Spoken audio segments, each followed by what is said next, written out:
Welcome back to another episode of Down South Up North. Happy Wednesday, everybody. Hope you guys are having a good one. Kyle, how are we doing on this wonderful Wednesday? We're doing good, brother. We doing good. We're going to waste no time at all and get right into the first segment, the Athletic Alert. All right, Kyle, last night, I don't know if you missed any NBA action, but in specific, there was a big battle in the Eastern Conference between the Boston Celtics and the Milwaukee Bucks. But something strange happened. Not only did Giannis get hurt, we're not going to touch on that too much, but the Boston Celtics only shot... I'm sorry, the Celtics didn't shoot any free throws, and the Bucks only shot two. So there was only one instance in the game where somebody was at the free throw line for either team shooting free throws. Before this game, Boston had only shot less than 3 free throws in 2 other games, one coming in 1974 and the other coming in 2021. But they broke their own record and the NBA's record by not shooting a single free throw. And I don't know about you, it's 2024. It seems like if you touch a guy, that's a foul and they're going to the line. I don't know. What's your reaction to this pretty insane storyline? So I'm going to just keep it away from NBA for a second. I'm going to go to the Final Four. I was watching Bama versus UConn. Okay. Huge game. The refs were letting those dudes just battle it out. And right. I feel like the refs are translating that to the NBA. It's coming into the season. These teams in the East is not as strong as the West, but seeding really matters in the East right now. So I feel like the refs, they are soft, but they're just letting the players go at it. They're just letting the players play hard defense, hard basketball, which I like to see. Because you just said the refs now, dude, that you look at a player and they're like, all right, you're going to the line. Shoot two. So that's crazy that the Celtics beat their own record and the NBA record. That's crazy I can't even imagine shooting 0 free throws in today's game. But I honestly like that. Like the refs, they're just let them play. It's the end of the season. You got to let players go at it. So that's I think that's a positive in my eyes. Yeah, I mean, I'm not saying it's a negative, but I just think it's wild. I like your take on the college. I think as long as it's like clean play, like kind of clean, I think there's a threshold between clean and aggressive play. But I definitely think the NBA is a little like step behind college. I think the NBA still calls a lot of fouls. I think they blow the whistle a lot more. Could be because the players have more of an influence on the refs, I guess. But I just think it's the Bucks on the other end, they only shot 2. So it's it's not like they were favoring one side because I mean, just the Lakers, they come to my mind. They shoot a lot of free throws. But that's also a bigger team that attacks the paint. A lot of people don't understand when a team outweighs and shoots a lot more free throws than the other team. That's because they're not shooting the outside shots as much as the other team, right? They're actually attacking inside, trying to get to the basket in the paint, and they're getting those fouls. Whereas last night, look, I don't have the highlights in front of me, but that's just wild that not a single call, especially with Giannis. I mean, that dude, he's always driving to the paint, trying to get the foul. Yeah, dude, he could take 3 steps from half court and be under the basket. Right, so you'd think that somebody has to be there to stop him, and unless you're blocking him, it's going to be a foul. But yeah, that's crazy, dude. Yeah. That's wow. And again, it's not like they didn't call reaching fouls or charges or anything. Just they did not call any shooting fouls or enough fouls per quarter to get those teams in the bonus or the double bonus to get to the free throw line. But that's gonna do it for the Athletic Alert. I mean, that was just a wild storyline that came out of that game. Yeah. Moving on here, we are gonna head to our sports story of the day.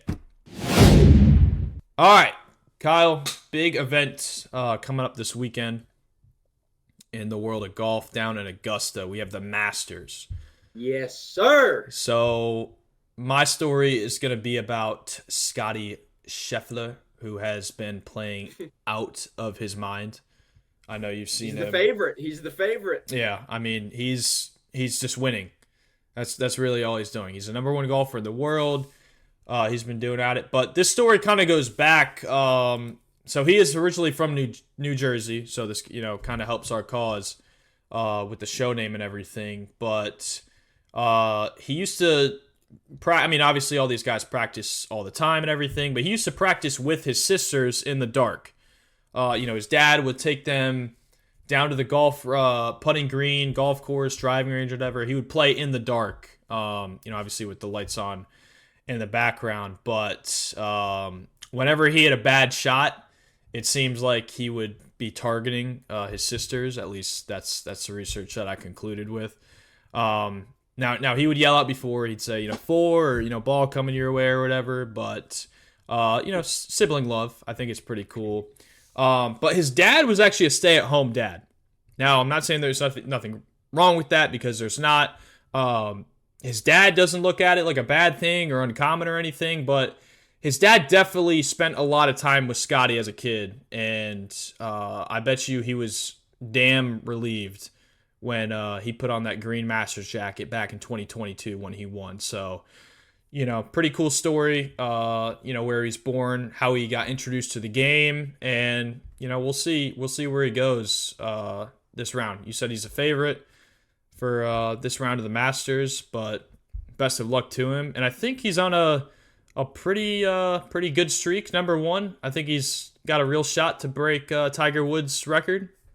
Yeah, if he wants to break Tiger Woods' record of being the number one golfer in the world, he has to be the number one golfer for 521 weeks. So that's he's it? almost there. That's it? Yeah, that's it. That's easy, dude. So what does that take us to? What year?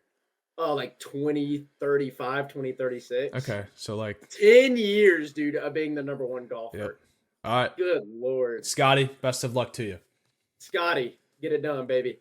Right. Going to baseball, huge news. Jackson Holliday, the son of future Hall of Famer, if he's not already in the Hall of Fame, Matt Holliday, he just got called up to the big leagues. The Baltimore Orioles called up Jackson Holliday. I'm going to play a quick clip. It's very wholesome of his AAA manager calling up Jackson Holliday.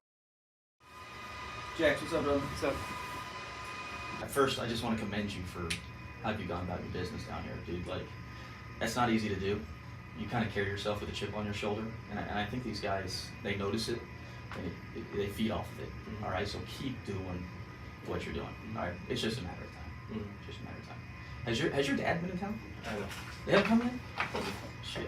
All right. My brother's right in the middle of his season. He's in his season? Yeah. Okay. So, I mean, he's probably a great resource for you, right? I'm sure that you guys are tight. Yeah. He's giving you good advice. Mm-hmm. And all those times that you've been in the locker rooms and stuff, you know how this goes. Yep. Okay? So, for tomorrow, trying to get guys out early. Okay. But first, tonight, I want you to call your dad. Mm-hmm. I want you to talk to him. And I want you to thank him for all the times that he's allowed you to come to the clubhouse, be on his pass list, let you hit with the big boys. That's pretty special, and it plays into a lot of what you're about. The second thing I want you to tell him is that now it's time for him to ask permission to be on Jackson Holliday's pass list, because you're going to the big leagues. Awesome. Hell yeah. That's all right. Awesome. I'm fired up. I appreciate it. I'm fired up. You've been exceptional down here, brother. To be 20 years old, I appreciate to handle all this stuff, That's dude. Awesome. Thank you. All right. Yep. Congratulations. Thank you. Call your dad. I will. So Jackson Holliday, he's, like I just said, he's the son of Hall of Famer Matt Holliday. And, bro, he's just been tearing it up in AAA. I got some research here. He batted .323 with a .941 OPS, 12 home runs, and 75 RBIs across 4 minor league levels last year. He got caught up to the big boys, the spring training, win against Paul Skeens. I think Paul Skeens did strike him out, sadly. But Jackson did bat .311 with a .954 OPS. So that's huge. And something even better, Orioles legend Cal Ripken Jr. Revealed on social media that Holliday will be wearing number 7, which is worn by Ripken Sr. So that's huge. Like a lot of major league guys went to Twitter and they're like, dude, I remember being in college and Matt Holliday and his brother were our hitting coaches. And Matt always brought Jackson to the facility to work on his swing, work on his fielding, work on his mechanics. So it's so awesome to see all that hard work he's done for so many years finally pay off. He's going against the Boston Red Sox on Wednesday night. So hopefully he has a great debut, and best of luck to Jackson. Congratulations, brother. Absolutely. That's always good for the program. Huge for the program. Staying in baseball. So, for those who don't know, I'm a New York Mets fan. Kyle is a fan of the Atlanta Braves. Yes, sir. So it's gonna be a long season, dude. At least at least for me. Luckily, hopefully my season will end in September, and the Braves will end about 2 weeks after that. Usually, that's usually what happens. Anyway, they concluded the first 2 games. Mets somehow took the first game, and then last night the Braves. Your Braves almost choked there, dude. They were getting really close. It was really, really, really close. I'm looking at it here. We almost blew a 6-run lead in the 8th. 6-0. So 6-0. 6-0. So Alonso comes up, hits an absolute bomb dead center. Navarez scores. Nemo scores. Going into the top of the ninth, Navarez doubles to right. Bader scores. Martez grounds out to second, and Navarez scores. And then it was 6-5.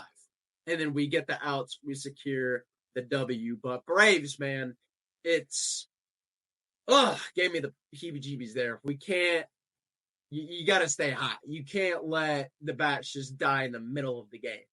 Like, I'm looking at the scoring summary. It's just from the first to about the 6th inning, it's nothing but Braves. Yeah. Albie scores. Raleigh scores. Olsen scores. Azuna hits. And just all Braves. And then it's just bang, bang, bang, bang, Mets. It's 6-5. That's just, it's Atlanta, dude. It's the very beginning of the season. I ain't really stressing. It's just, don't let that happen anymore, please. Yeah, no, I wish I could say I watched the game, but unfortunately, thanks to MLB blackouts, I had to listen to the game. So that was unfortunate. But I think somebody in the 8th inning, the last 2 days, has just came over to the Mets bench or sideline or dugout or whatever and just whispered, "Hey, it's actually time to show up." Because you look at DJ Stewart, he hits a 2-run homer in the first game in the 8th inning, and then they go on and they win 8-7. Then you said last night, Pete Alonso, it's a 3-run homer. It's like, why are they starting the game in the 8th inning? Okay, let's play the other 7, and maybe we have a chance. But the Mets are hot. You look at game 1, they played spoilers. I don't know if you knew this. The Braves are celebrating the 50-year anniversary of Hank Aaron's record-breaking 715th homer. So, maybe the Mets they put 715 in center field, I believe. Yep. So the Mets were like, all right, it's the 8th inning. Maybe we should start trying and actually win this game. And came away with the W. So, I don't know. It's good. The Mets have done better since starting 0-5, I think it was. So yeah. It's only up from here, maybe. If they're competing with the Braves, I think they can compete with anybody, but they're also rivals and they play them a lot more than everybody else. I'm looking at this game where y'all won 8-7, and what's crazy is your best Lindor 0-4. He's batting 75 on the year. 0-75, not even batting 100. Alonso went 0-4, batting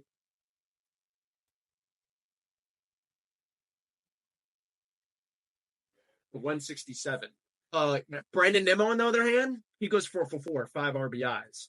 Brett Beatty goes 3-5. Yeah, Brett Beatty has been playing exceptionally well. The thing with the Mets is just like all you guys have to get on the same page and just learn how to play ball. Like the story for the Mets was when you guys had DeGrom. Bro, DeGrom could go 7, 8, 9 innings and literally give up 1, maybe 2 runs. Yeah, and then the Mets the Mets would only score 1 run and they'd lose 2-1. Yeah, and Trust me, I know. They just couldn't produce. I know. But this is bad for the Braves, but positive for everyone else in the division. Spencer Strider's probably out for the year. UCL. He's probably done. and that's our ace. I did hear that team doctors are saying that I don't know if it's UCL injuries in specific, but I know they said elbow injuries are I'm pretty sure they're expected to double this year at the rate we're going. And I know a lot of people are blaming the pitch clock for that. Like the pitch clock, just like constantly getting up to the plate and going.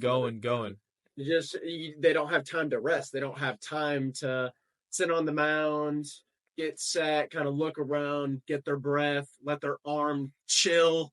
Like, dude, my arm would be on fire if I threw 100 pitches with the pitch clock.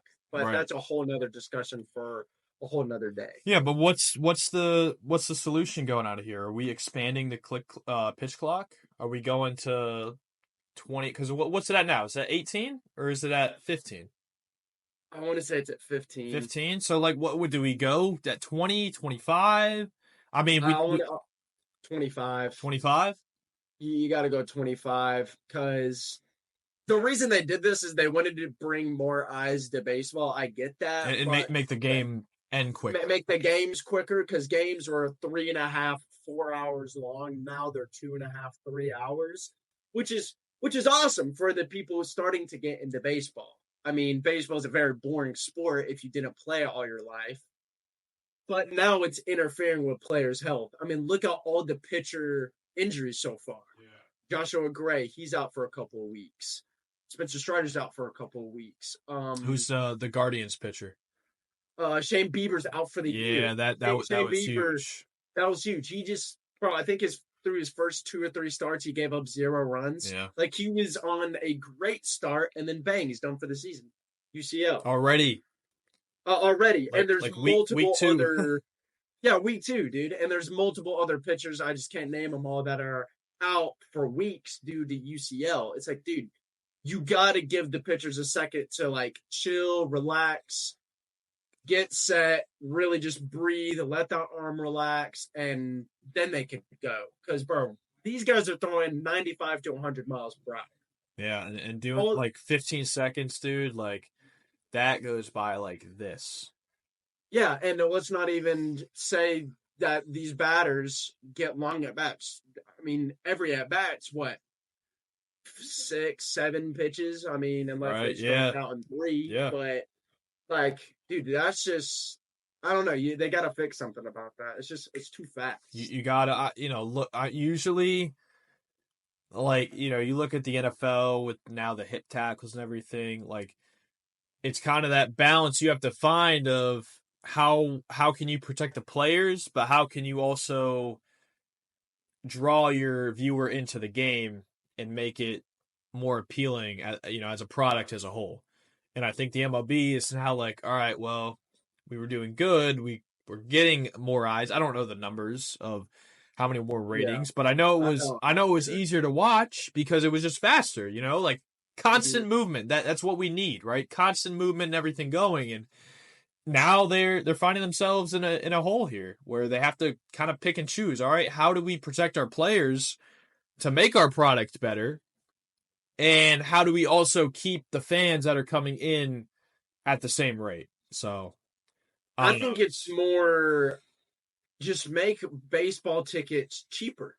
I'm telling you, even if you take away the pitch clock and the games are still 3.5, 4 hours long, but the tickets are cheaper, just being in that atmosphere and actually being at the ballpark is so much better. Oh yeah, it's definitely better than watching the game on your couch. I mean, and I don't say that often because I definitely prefer my couch over a lot of venues and stadiums in the world and of sports. But you go to a baseball game, it's fun. It's warm outside. Hot dog, hamburger, whatever you want. Like you're just having a good time. You're there for the environment and for the engagement. But I don't know. I feel like the MLB most of their profits come from people watching them on television, which is funny because of all the blackouts that they have. But yeah, there's just so many problems with the MLB right now. It's the injuries are starting to pile up, the blackouts, I'm not even going to mention it, but Trevor Bauer not being signed to a team, which is even crazier. And he's the one that broke the news on being like, I think the pitch clock is the problem with all of this, all these injuries. Yep. Because, I mean, we could talk about that for days and days and days, but I think he deserves to be signed to a team. He's been great. I mean, he's like doing a bunch of or watching videos on Trevor Bauer. Like, he's a guy that really goes into what makes a pitcher, like the spin rate, like physics. He's a really big physics guy. Goes down to the metrics. When this dude was in high school, he ate his lunch with his physics teacher just to talk about baseball. He's like, okay, well, I'm pushing off. He's a nerd. He's a baseball nerd.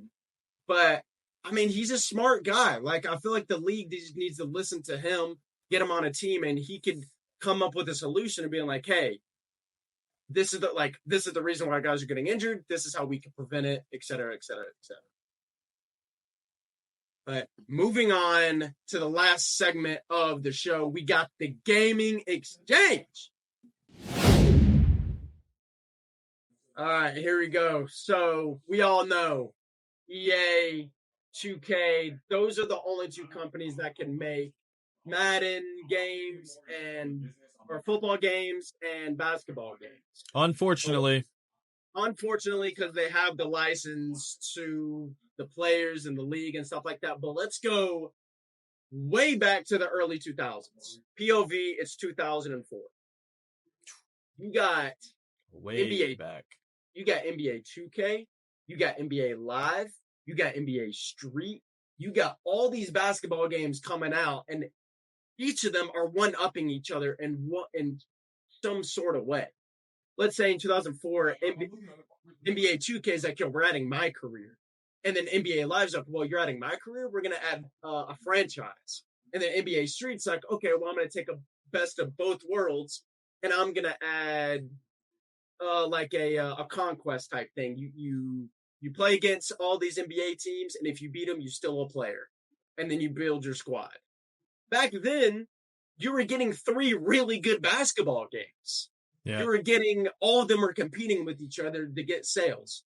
And then with football, NFL 2K5 with Terrell Owens on the cover, they completely smoke Madden in sales. They like shit on them. Because the NFL 2K, they brought all these different features, first person, franchise, my career, all these cool stuff. But then EA looks at it and goes, you know what? No. We're not going to compete. We're not going to go head to head. We're just going to buy them out. We're just going to buy out NFL 2K. And then we fast forward to today, where every sports game is just copy paste. Every single year. Every single fucking year, dude. And people, they make millions and millions of dollars. It is the biggest waste of $60, because I believe that's what they still sell them for. The biggest waste of $60 every August, every October, and every March. And what those 3 months are all when these games come out. Madden in August, I believe 2K in October, and MLB The Show in March. And it's stupid because, I mean, we've talked about this before. You can't grind. I mean, if you grind and you put in the hours, you put in the time, right, of beating challenge after challenge and upgrading your team one after the other, like, you still can't compete with people who just buy every single new card that comes out. It's okay. Like, cool, go ahead if you have the money to do that. But there's no competition. The skill gap is terrible. And it's a horrible way of doing things. And to not have any competitors because they bought out the entire license, and there's just nothing you can do. And as a fan, it sucks, because I remember playing those games and grinding and actually having fun. But there's a reason the first letters in Madden are MAD, right? I know 2K, I can't say the same thing, but it's infuriating. It pisses me off because I can't play those games anymore, because it's just like, it's just a waste of time. If you want to win, you have to go to your parents' bedroom, pull out your mom's pocketbook, and read off those funny 3 numbers on the back. Exactly. Bam! You got yourself a 99 overall team, my brother. Congratulations. Dude, it's microtransactions is what has completely killed sporting video games. I will say with MLB The Show, it's different because they were PlayStation exclusive. And MLB 2K, they had a Xbox baseball game. And, bro, I loved it. MLB 2K10, 2K11, bro, one of my best memories playing video games on those baseball games. But it became a copy-paste. And people back then had some brains. They're like, dude, I'm not going to spend, like you said, $60 on the same game. There's no point. So I'm just gonna, you know what? We're not gonna buy the game. Bang, they went bankrupt. You're like, all right, we're not making any money on this. Let's just stop. Let's just stop making it. But it's the microtransactions. You have to show love to the offline grinders, to the people that don't spend crazy amount of money on the game. That's your solution. And actually change something about the game. They're making 2K2 realistic. I was gonna say, like, you know, we can sit here and argue about those $5 elite player packs that I used to buy every single week because that money adds up.